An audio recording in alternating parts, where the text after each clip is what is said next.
Welcome to the Formula Bone F1 Show's 2022 Azerbaijan Grand Prix Recap. I'm Jared Borislow, but you can call me J-Bone. Let's get into it, folks. J-Bone! On my Azerbaijan Grand Prix preview podcast, I gave you four storylines to follow throughout the race weekend. Let's see how those shaped up. Why don't we? First up, I discussed how Ferrari needed to start their comeback at the Azerbaijan Grand Prix or risk Red Bull running away with things, okay?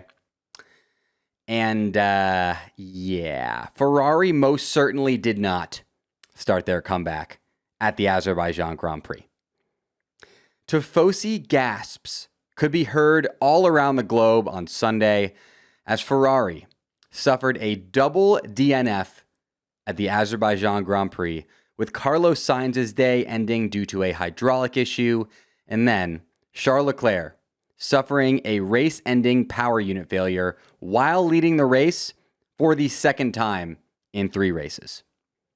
Just a nightmare of a Sunday for Ferrari. This was Ferrari's first double mechanical DNF since the 1997 British Grand Prix, before many people listening to this podcast right now were even born. Mamma mia, as Charles Leclerc would say. I'm so sorry, Ferrari fans. Nobody deserves this. Nobody. Because of Ferrari's double DNF, Leclerc ended up dropping from second place in the World Drivers' Championship to third place behind Red Bull's Checo Perez, and Ferrari are now at risk of dropping to third in the World Constructors' Championship in Canada, having dropped many points to Mercedes in Baku. Ferrari are currently second in the World Constructors' Championship with 199 points, with Mercedes hot on their tail with 161. Here is your crazy stat of the day, okay? Max Verstappen now has more wins from Charles Leclerc pole positions than Charles Leclerc does both this season and in Charles Leclerc's career. Yeah, you did not hear that incorrectly. Max Verstappen has more wins from Charles Leclerc pole positions than Charles Leclerc. Leclerc is just not great, it turns out, at converting pole position into wins. He has 15 career pole positions and just 4 wins from pole, making his win from pole position percentage just 26.7%. Whether you want to attribute it to luck, lack of the clutch gene, reliability, race pace versus qualifying pace, or whatever else, it's just not great, however you decide to look at it. The second storyline was, can you imagine the drama if Checo wins the Azerbaijan Grand Prix and takes the solo lead in the World Drivers' Championship away from his teammate, Max Verstappen? And while he did not win in Baku nor take the solo lead in the World Drivers' Championship away from Max, Checo is now solo second in the World Drivers' Championship after securing second place and fastest lap in Azerbaijan, marking the first time since 2011 that Red Bull's 2 drivers are 1-2 on the World Drivers' Championship leaderboard. Despite out-qualifying his teammate Max Verstappen by qualifying P2, and then overtaking pole sitter Charles Leclerc at turn 1 of lap 1 on Sunday, Checo unfortunately suffered from tire degradation caused by going hard AF out the gate, and he was eventually beaten handily by Max, who did a better job managing his tires, given the fact that he wasn't really involved in any battles all day. The third storyline, the Azerbaijan Grand Prix, is our chance to see just how close Mercedes are to Red Bull and Ferrari. And while Mercedes are still miles behind Red Bull and porpoising like there's no tomorrow, during which they can porpoise more, which there is and they can and they will, Mercedes are apparently much closer to Ferrari than we all thought, due to their superior reliability and strategy. They may be reliably bouncy, but the Mercedes cars are very mechanically reliable, and they haven't suffered a single DNF all season long with either car. The Ferraris, on the other hand, have a combined 5 DNFs so far this season, and counting. I should note. Mercedes are now just 38 points behind Ferrari in the World Constructors' Championship, and it's entirely possible that they bounce their way right on past them in Canada if Ferrari continue to be massively disappointing in terms of reliability and strategy and how they like to go into the gravel. I'm only looking at you, Carlos. The final storyline was, let's go Lando. Lando is okay. He's done with tonsillitis. Can't wait to see him race. And we did see Lando race, but it wasn't too pretty because it turns out the McLaren car was just not well suited to Baku's straights. Despite being in great form and finally healthy, the only excitement that Lando Norris really gave us in Azerbaijan was the passive-aggressive team radio proxy battle that he was having with his McLaren teammate Daniel Ricciardo by way of the radio conversations that both drivers were having with their respective race engineers. At the end of the day, Danny Rick came out on top and notched a much-needed points finish for himself, as well as a result above his teammate. Now, I have a theory that Lando is actually a better driver when he's sick than when he's healthy because of the whole pressure's off, Jordan flu game mentality that illness clearly gave him. So if you see Lando licking handrails at a subway station or eating Binley Mega Chippy scraps out of a garbage can, don't be alarmed. He may just be training.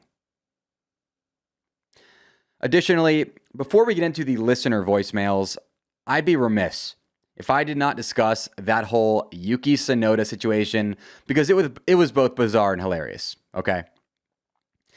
Yuki Tsunoda was having his best race of the 2022 season in Baku, getting as high as P5 at one point, with a P6 finish for him looking very likely until around lap 38, that is, when the DRS flap of his rear wing somehow split in two, something I've never heard of happening before or seen before. This caused race control to throw him a flag I'd never even heard of, the black and orange flag, which is waved if a car is damaged or a driver has a mechanical problem. The waving of this flag means that the associated car and driver must return to the pit lane as soon as possible for the car to be either fixed or retired. When Yuki got to the pit lane, AlphaTauri sent out 4 impeccable engineers to fix the problem the only way they knew how. Literally just taping it up like they were patching up a garden hose and then just sending Yuki on his way. It was insane to watch and spawned endless memes and tweets. So many memes and tweets of this hilarious Yuki tape job situation, and AlphaTauri will not soon live it down. Sadly, this whole debacle caused Yuki to drop out of the points, and AlphaTauri probably should have just retired the car to save themselves the embarrassment and also, for safety concerns. But alas, they did not, and this bizarre moment will live on forever in F1 lore. Speaking of broken things, the shorts that you're wearing right now, they're probably broken. Why, you may ask? Because unless they are Birddogs shorts, they pretty much aren't even shorts. Birddogs makes the best shorts you will ever wear, I promise you. And right now, you can get a free Birddogs dad hat. I'm wearing one right now and it's amazing. With your order. When you use code FBONE, that's FBONE, at checkout on birddogs.com, get a free dad hat with code FBONE. When you buy the most insanely comfortable leg coverings on planet Earth, why buy Birddogs? You may be asking yourself right now. I'll tell you, it's because you can do anything in your pair of Birddogs. Wear them while watching Formula One, working out, playing sports, sleeping, praying to your deity for Ferrari to stop ruining your life, and even swimming. Birddog shorts are the best because they are incredibly comfortable no matter what you're doing in them. My favorite thing about them is that you can get them with built-in underwear that feels better on your skin than your current underwear and is also super breathable, does not bunch up like traditional underwear, and is quick drying. You can completely remove underwear from your life with Birddogs, saving you both money and laundry time. As far as the free dad hat goes, I'm wearing mine right now, and I'm telling you, I have never felt more like a father despite not having any kids. Go to birddogs.com right now, enter promo code FBONE, FBONE, and they'll throw in that free dad hat with your order. You will not want to ever take your bird dogs off, I promise you. I wear bird dogs all the time and cannot speak highly enough about them. There's a link for that deal in the description of this episode. Thank you to Bird Dogs for supporting the Formula BONE F1 show. Of course, I need to now check in with you all regarding how my 3 bona fide race predictions fared at the Azerbaijan Grand Prix. My first race prediction was that Max Verstappen would win the Azerbaijan Grand Prix, and ding ding, J-Bone got that right. J-Bone!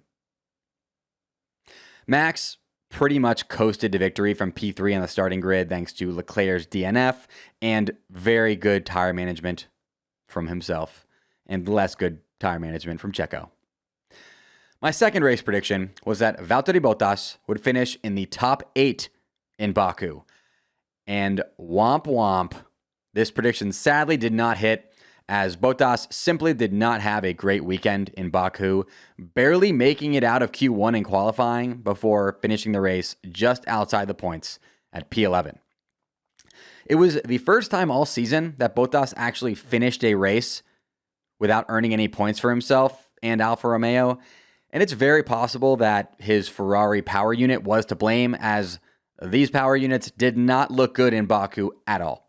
Only 2 of the 6 Ferrari-powered cars crossed the finish line on Sunday in Baku, and of those 2 cars, neither driver, Bottas or Mick Schumacher, finished in the points. My third and final race prediction was that George Russell would continue his streak of finishing in the top 5 of every Grand Prix this season, and ding ding, J-Bone also got that one right. J-Bone! With his P3 in Baku, George Russell has still finished in the top 5 of every single Grand Prix this season, and he remains the only driver to score at least 1 point in every 2022 race. Mr. Consistency, as they're now calling George, passed my jinx test with flying colors and simply cannot be stopped right now. I know Lewis's back is hurting him, but you have to think George's back is also hurting from how much he is putting the team on it. Going 2 for 3 on my predictions is pretty good. Pretty good. I'm not going to lie. Pretty good. But guess what, folks? This weekend's Canadian Grand Prix is the one. It is the Grand Prix where finally I will go 3 for 3 on my bona fide race predictions. Do you believe me? Let me know in the YouTube comment section of this podcast if you do or don't.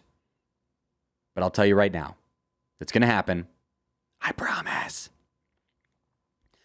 Next up, it's time to respond to some Azerbaijan Grand Prix themed voicemails left by Formula BONE F1 show listeners on the Bone phone. If you're new to the Formula BONE F1 show, welcome. So happy to have you here. After every race this season, I do one of these race recap podcasts, and a large part of them is me responding to some of the voicemails left by Formula BONE F1 show listeners on the Bone phone, the number for which is 1-833-200-0966. You can also find that number in the description of this episode. So during or after each race, whenever you have an interesting thought, hot take, complaint, or anything else like that, make sure to give the Bone phone a ring for a chance at having your voicemail played on the podcast. That number again is 1-833-200-0966, and it is in the description of this episode, so you can find it whenever you need to. It's actually in the description of every episode. Without further ado, here is the first call. Hey, J-Bone, Sam in Milwaukee. Got a quick one for you. Pierre Gasly had a good race in Baku. What do you think lies ahead for Pierre and his F1 future now that Checo re-signed with Red Bull? Thanks. So here is my read on the whole Pierre Gasly situation. Pierre Gasly seemingly has carte blanche to stay at AlphaTauri for as long as he wants right now, because he is a great driver who has achieved solid results for AlphaTauri, and he also knows the Red Bull Racing organization very well, having been there for a while. The way I see it, The current Red Bull Racing pecking order is Max, Checo, Pierre, Albon, Yuki, and then all of the Red Bull junior drivers. So Red Bull would love it, in my opinion, if Pierre stayed at AlphaTauri until they are ready for him to replace Checo, whenever that might be. But of course, Pierre very well might not want to wait that long for that opportunity, which is far from a sure thing, especially after watching Checo literally just sign his contract extension. If Pierre were to leave AlphaTauri, it would almost certainly only be for a team equal or superior to AlphaTauri in performance, unless he pulls a Danny Rick and shocks the world by intentionally downgrading his car, which I don't see him doing. Staying at AlphaTauri for Pierre includes the idea that he is still next in line for that Red Bull second seat, again, as long as he's at AlphaTauri. So it wouldn't really make sense to me for him to throw away that Red Bull second seat shot unless he is going to a team at least as competitive as AlphaTauri. So all that being said, as far as teams as competitive or more competitive than AlphaTauri go, that also have at least like a 25% chance at a seat opening up for next season, you pretty much only have one option, and it is McLaren. Yes, Daniel Ricciardo's McLaren contract does go through the end of next season, but we've already heard many rumblings that if Danny can't pull it together soon, McLaren could move on from him after this season. If so, Pierre to me seems like he will be a great fit and the natural choice. And honestly, at this point, I really wouldn't be surprised if he does end up moving to McLaren starting next season. However, if I had to guess, if I had to, consult Bone Stradamus's crystal ball, I think it'll probably work out to where Pierre stays at AlphaTauri next season and then reevaluates his options. Next call. Hey, it's AJ from Carlsbad. What do you think about this whole Zhou Guanyu situation? It seems like Alfa Romeo is screwing him over with all these reliability issues. What do you think? You have to feel bad for Zhou Guanyu at this point. He had to endure being called a paid driver all offseason after he was announced as the driver who would be filling Alfa Romeo's second seat, and then immediately silenced all the haters by becoming just the second driver since 2017 to score points on their debut. Since his debut, though, things have not been going well. Zhou Guanyu has not scored a point since his debut and has DNF'd in 3 of the last 4 races due to mechanical issues outside of his control. To make matters even worse, in 2 of those 3 races in which he DNF'd, Spain and Baku, he looked as if he were on to finish in the points. Zhou's woes, which rhymes, aren't all Alfa Romeo's fault, as Zhou has consistently been playing second fiddle to Bottas during race weekends when his car's reliability hasn't been a factor. Obviously, the fact that he's a rookie has been playing into his poor results, as has traffic and bad red flag timing during qualifying, most notably, I should say, in Imola, where he was flying around the track before Carlos Sainz's qualifying crash ruined Zhou's Q2.